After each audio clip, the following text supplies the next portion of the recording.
Sorry for the scary intro, it's just this episode gets a little wild.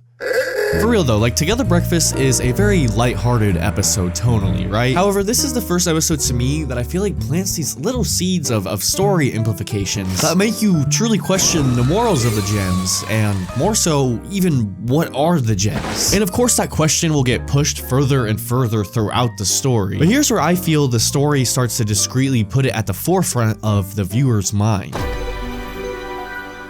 This episode starts with this really cool first-person shot of Steven opening up his window as the sun rises in the background. However, notice how the camera never leaves the inside of the house, because today we are only diving deeper within the temple. Everyone's out. Yeah, Steven, that is kind of the whole point of your show. And Steven goes about making breakfast for everybody, right? We don't even know the gems, like, don't need food by this time. So Steven pounds on a door that we haven't even really seen used yet within the series as Rose's painting lingers in the background. 1, 2, 3, warp in! Guess they're still out saving the world. I brought this moment up so many times within this series, but this moment is so sad to me. It's definitely sad to think how many hours Steven was left unattended in his childhood. They're lucky Mayor Dewey didn't roll in there as CPS. I mean, he's too incompetent, just like the real government, so. And right before Steven finishes preparing his breakfast, he places a strawberry at the very top. And then the music switches to dubstep. Oh! Also, did you guys know Skrillex is in Wreck-It Ralph? That thing's too good for me to eat alone. It's a together breakfast.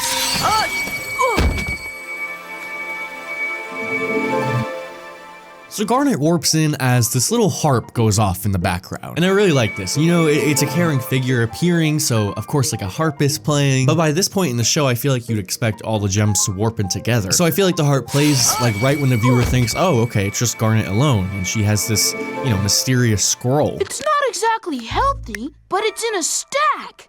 So I guess you could say it's a balanced breakfast?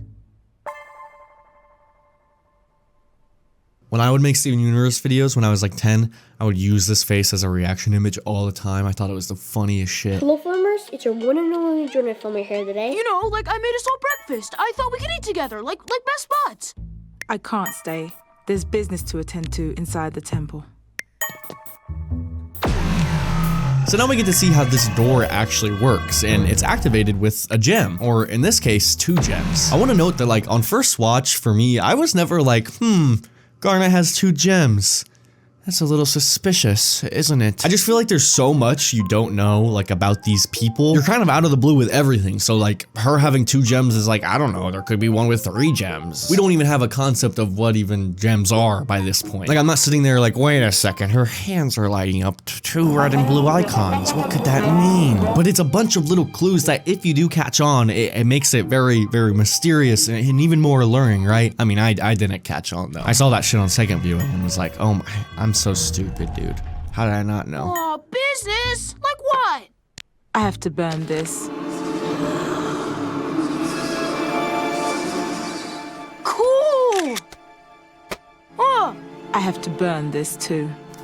No, my apps! How will Steven make his YouTube videos now? First they leave him alone, and then they strip him from his creativity. So I was always a little bit confused as to what exactly this scroll was, right? Turns out there is kind of an answer implied, but I'll tell you about it later. So what? So Garnet walks into the temple gate and leaves Steven alone once again. Door! Open door! Aw, it never worked when I need it. Steven!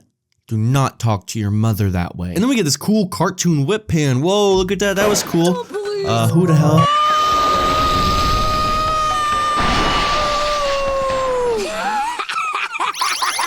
Oh man, I totally got you.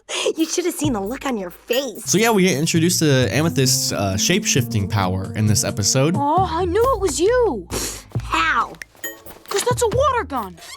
And I'm not dumb. And this is such a sibling-like interaction between Amethyst and Steven here. It reminds me of my little brother, man. I'm in the sentimental sibling, older sibling phase.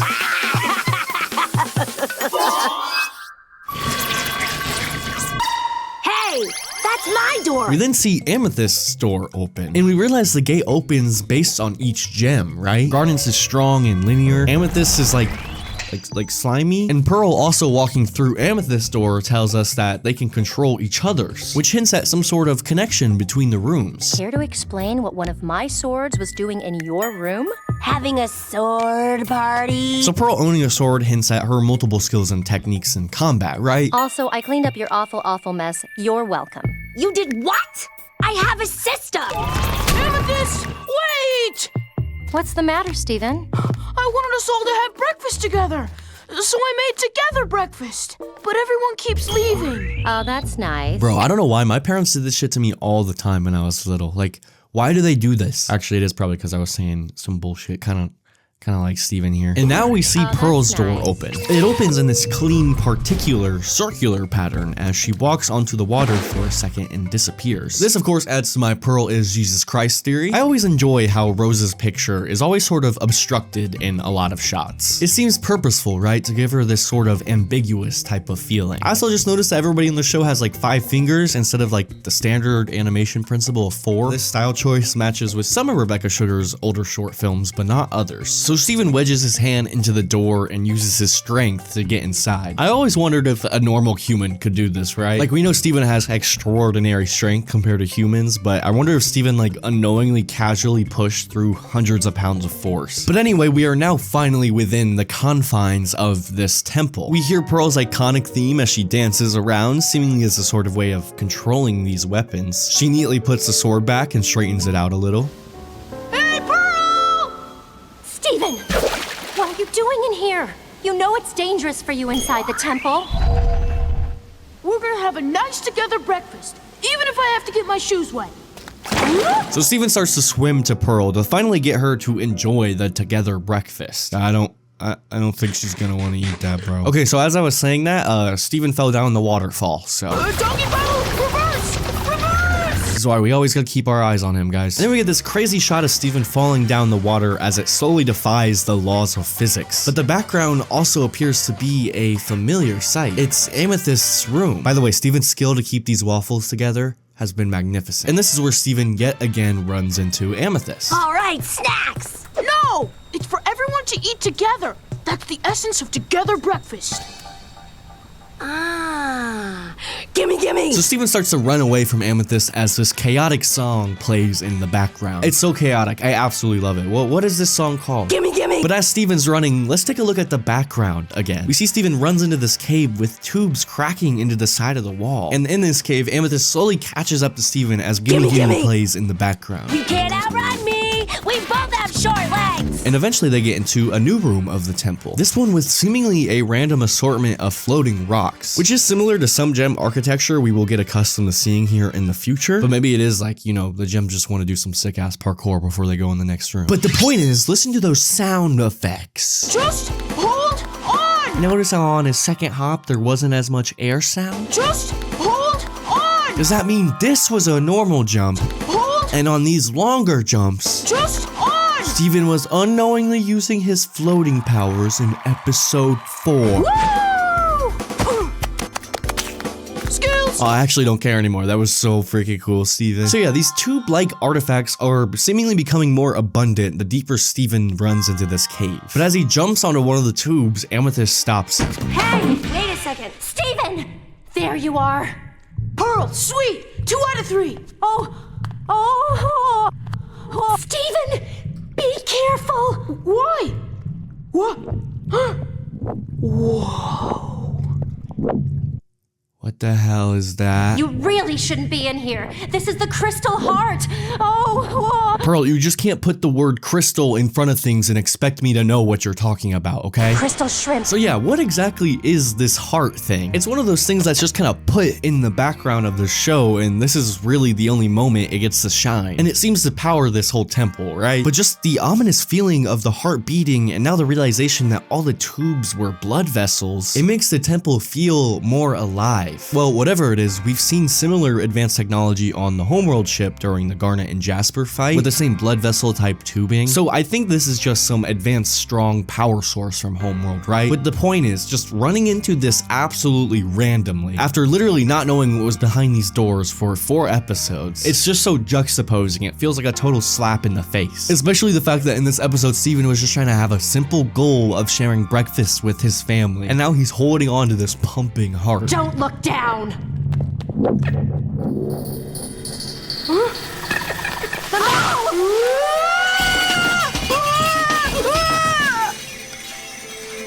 Oh, hey! This isn't so bad. Whoa, that's Rose's room 15 episodes before we actually even see it. Of course, I never noticed this when I watched. I always was just paying attention to that plate scratching the side of the pipe. I absolutely hated it. So now Steven finally enters Garnet's room that we saw earlier. And this room just seems different from Pearl's and Amethyst. There seems to be bubble gems in the rafts of this room. Why are they storing these gems here? And are these the corrupted monsters that we've seen them fighting throughout the show? Why would they be collecting them? And then we see Garnet finally enter the frame, walking over to this lava pit, and the scroll is tucked to her side tightly.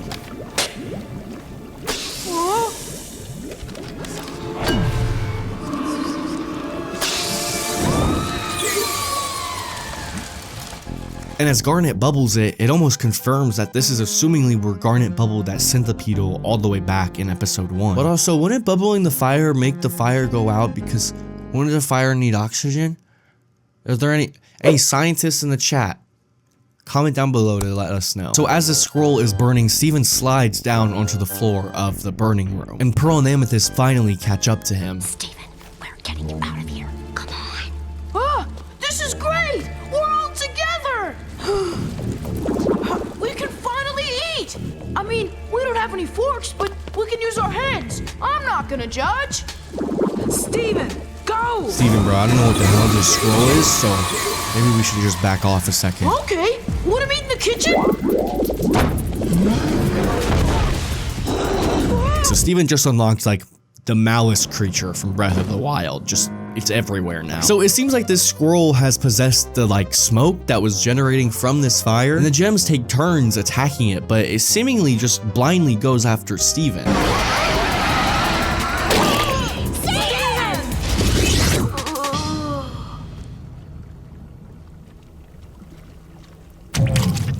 Together breakfast?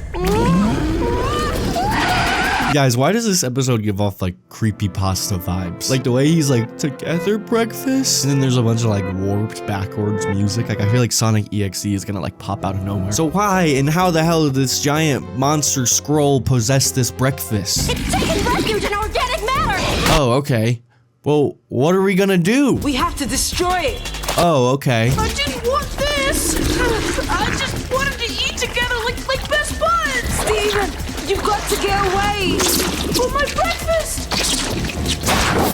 God, that like caved in the wall. Good thing their gems weren't on their back, dude. If that was Lapis, she would have been dead. That's enough! I don't care if you are the most important meal of the day! I made you to bring us together, not to tear us apart! And then Steven kills it. Yeah, that's what I'm talking about. So I always thought this monster looked like the early concepts of the cluster. In fact, I almost feel like it acts like the cluster we saw in the actual show, as if it was like a mini version of it. Which, you know what, actually kind of makes sense finding out what this scroll really was. So after looking a bit further into it, there is a Tumblr account by storyboard artist Joe Johnson, which according to the wiki has been iconic for many storyboard shots like this one. And that one! So on the Wayback Machine, there is a Tumblr post where a user asks, "This has been bugging me for a while, ever since the gem monsters were confirmed to be corrupt gems. What exactly is the evil spirit? It didn't drop a gem at all, and where did the scroll come from?" Well, Joe Johnson responded, "You're talking about the breakfast/smoke monster from Together Breakfast. Well, to make pigments, you use certain minerals to achieve different colors. Those different pigments get used in inks and paints. See where I'm going with this? So this evil scroll is apparently made up of like ground up gemstones. Yeah, bro, if I had the chance to become sentient, like the first thing I would do is try to kill things. Like I would be mad as fuck if I was turned into a paste. Not even a paste, like I would be mad if I was turned into some drawlings. This also could give another reason why this corrupted ancient gem scroll went after the breakfast. We've seen gems favor food in this show, and we don't know where this scroll came from, but if it was on Earth when the diamonds launched their attack, it most definitely did get corrupted, right? Maybe that's why it was dubbed the evil scroll. So yeah, if what Joe Johnson said was true, and no gem does drop, it really does mean Steven, you know, kind of did just put them out of their misery there. Poor thing was just called Evil Spirit Scroll. I'd want to be put out of my misery too. If Jasper can get a semi-redemption arc, then this scroll could get a redemption arc, damn it. I also want to appreciate the animation when Steven pushes the gem into this lava. I don't know a lot about animation, but it looks like it was almost animated on ones rather than twos. Meaning instead of animated for like 30 or 24 frames per second, it was animated for 60 frames per second. I don't know if that's true, that's just my guess. Like it just seems very smooth. If any animators want to jump in and tell me I'm wrong, please do so. So after the chaos, Steven apologizes to the gems. I'm sorry, guys. I guess I dreamed too big. And then it fades to strawberry drop again. Oh yeah. So yeah, another breakfast making montage ensues, but this time the gems are helping Steven. Garnet catches the pancakes perfectly timed. Amethyst throws in the popcorn, and Pearl makes a star out of the chocolate syrup. Oh yeah. It looks great. It's even more together and even more breakfast.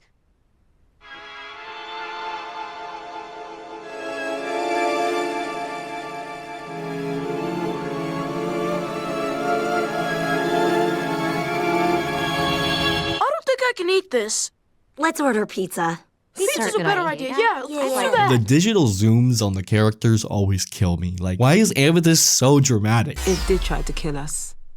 And that's how episode 4, Together Breakfast, ends. So what do you guys think? Do you feel like this episode slowly tears us to a side of mistrust with the gems? There's so much they don't tell Steven, and so much mysteries that could be in good heart, but also seem of evil intent too. Like not knowing anything about the gems, you would be freaked out at this heart and the fact that they're collecting these bubbled gems. And the fact they have this whole like magical temple just in the house. Like I said at the beginning of this video, this overall episode is comedic in tone, but there's a serious undertone of mystery that just manages to dash in these doubts about the gems. And as we get further into the show, that gets leaned into further and further, and it can make the viewers eventually slowly mistrust the gems. And I feel it starts in this episode. Y'all, thank you for watching episode 4 of Overanalyzing Steven Universe, especially if you made it this far. The biggest thing I could say is thank you for watching, like, you know, just the video. But I also want to say you can support me for $5 a month on Patreon or right here on YouTube. Thank you to my current members. They should be on screen now. Guys, thank you. Right now for the channel, I'm trying to invest into a new lens because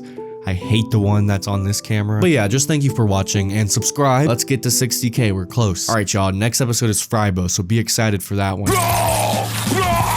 That one will get pretty crazy. Okay, that's it. Bye-bye.